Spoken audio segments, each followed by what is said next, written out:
कहते हैं कि दहेज में दिया हुआ पैसा बेटी का कोई काम नहीं आता।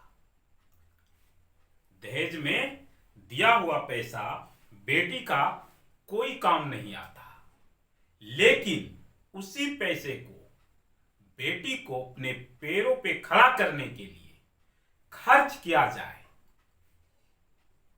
बेटी को अपने पैरों पे खड़ा करने के लिए खर्च किया जाए तो आपकी बेटी को एक मजबूत भविष्य मिलेगा।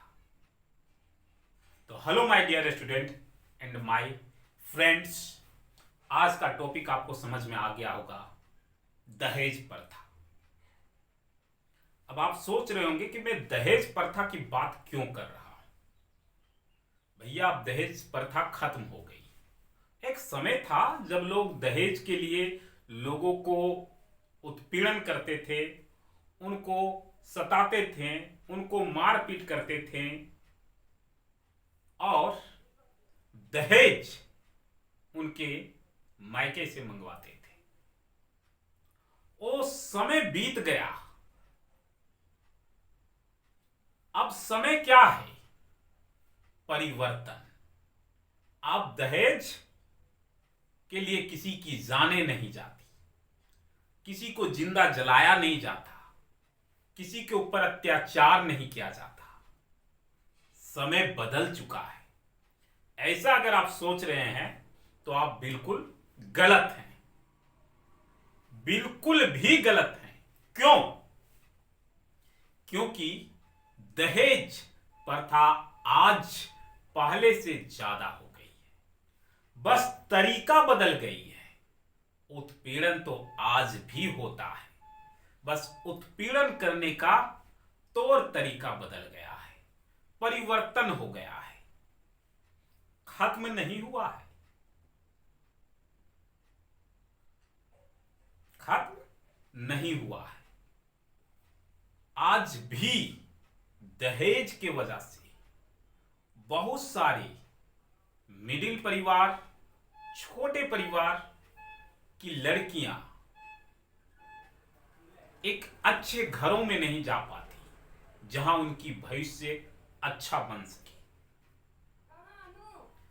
पैसा आज भी उनके मम्मी पापा उतना नहीं दे पाते हैं जिससे उनका विवाह जो है एक अच्छे घर में हो, ताकि उनका भी भविष्य उज्जवल हो।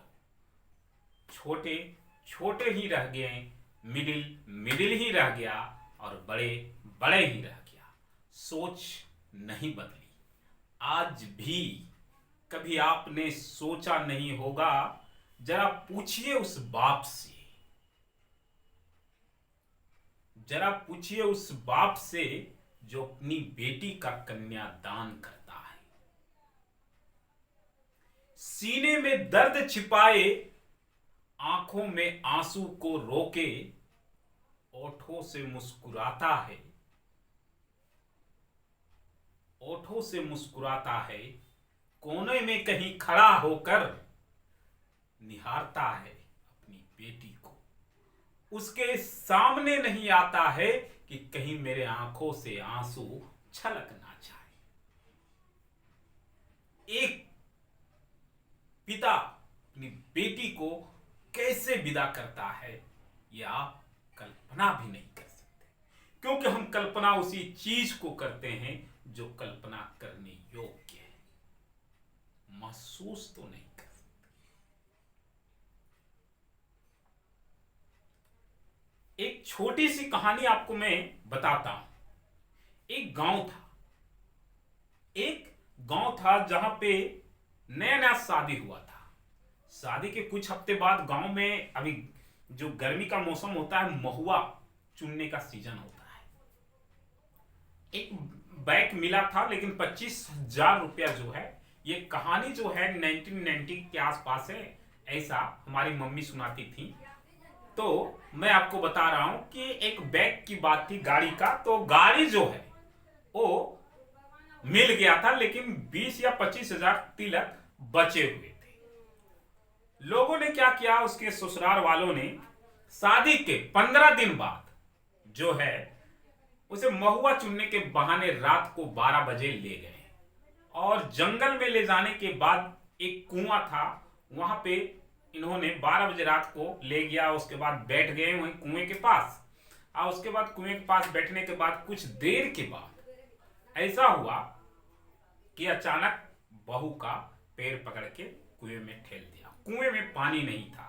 एक कहावत है, जाको राखे सैया मार सके ना कोई।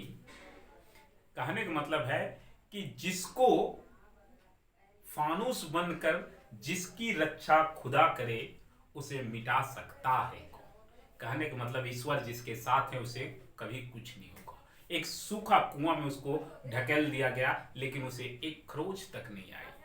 और वो लोग वहां चले गए, गांव में हल्ला कर दिए कि उनकी बहू गायब हो गई, सुबह से मिल नहीं रही है। उस समय मोबाइल का दौर नहीं था, लोग इधर उधर भटके खोजे, नहीं मिला। 11 बजे कोई जानवर चलाने वाला जो गोरखिया होता है वो कुएं के आसपास देखा तो वहां कोई चिल्ला रही थी, बचाओ बचाओ। तो देखा तो फिर उसको निकाला और गांव में इस तरह उन लोगों का सजा हुआ। तो ये सारे चीज को देखते हुए गवर्नमेंट ने, सरकार ने जो है एक्ट 1961 के तहत दहेज लेना और दहेज देना दोनों कानूनन जुर्म है। अगर आप दहेज लेते हैं और अगर दहेज देते हैं और अगर कोई व्यक्ति भैया आपके ऊपर पड़ गया और केस कर दिया तो दोनों को 5-5 साल का सजा हो सकता है, 15,000 जुर्माना हो सकता है। आगे है अंडर सेक्शन 304B के तहत लड़की को अगर आप दहेज के लिए मार देते हैं और ये साबित हो जाता है कि लड़की को मारा गया है, प्रूफ हो जाता है, तो आपको 7 साल या आजीवन कारावास हो सकता है। इतने सख्त कानून बने हुए हैं। या लड़की के साथ किसी प्रकार के उत्पीड़न भी करते हैं तो उसके लिए भी आपको 3 सालों की सजा हो सकती है। अगर लड़की जाके गवर्नमेंट से कानून में जाके अपना हक मांगती है, ठीक है, तो उसके लिए भी आपको सजा हो सकती है। और तो ये दहेज प्रथा जो है धीरे धीरे, मैं आपसे पूछता हूं, अगर आप वीडियो देखते हैं तो आप बताएंगे कि क्या सच में दहेज प्रथा बंद हो गया है या आसपास आपके दहेज के लिए आज भी लड़कियों को मारा जा रहा है। कहते हैं ना, लड़की लड़की नहीं है, वो सृष्टि के रचनाकार होती है, जिन्होंने सृष्टि की रचना की है। क्योंकि मैं भी एक माता के गर्भ से जन्म लिया हूं। वो माता कोई भी हो सकता है और उसी माता के कृपा से कह सकते हैं ये पूरे संसार बना है, फिर भी हम समझ नहीं पाते हैं। सो आप कमेंट करके हमें जरूर बताइएगा। फिलहाल के लिए आप हमें इजाजत दीजिए। जय हिंद,